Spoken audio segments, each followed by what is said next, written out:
ఓష్ని కాతకిన వాడేతో కుప్పలకు కుప్పలే తెచ్చి గుమ్మరిచ్చిండ్రు కదా.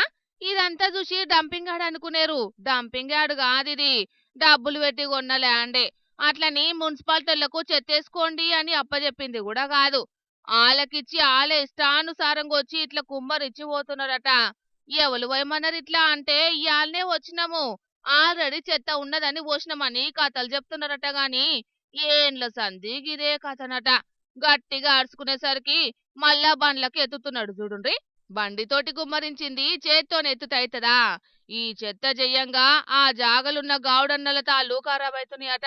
ఇగో ఈ అన్న వాళ్ళ బాధ ఏంటిదో చెప్తున్నాడు, ఈనుండ్రో పారి.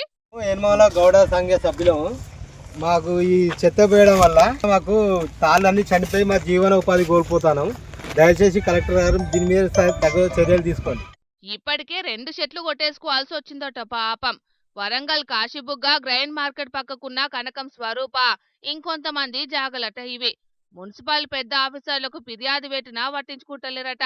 మరి ఏడ ఖాళీ జాగగానొస్తే ఆడ గుమ్మరిచ్చి రండ్రి అని చెప్పిండ్రు వాళ్ళ పెద్దసార్లు తెలియదు గాని, జప్పున చెత్త ఈ నుంచి తీపియాలని జాగోళ్ళు చెత్త తీయకుంటే మేము కళ్ళు తీయకుంటే అవుతుందని గౌడన్నలు బాధెలో పోసుకుంటున్నారు. మరి ఏడ జాగ దొరకనట్టు గీన ఎందుకు పోస్తున్నారో ఆ పోసేటోళ్ళకే తెలవాలి గాని, ప్రైవేటు జాగల్లా పర్మిషన్ కూడా లేకుండా ఇట్లా చెత్తేసుడే చిత్రంగున్నది పోండ్రి.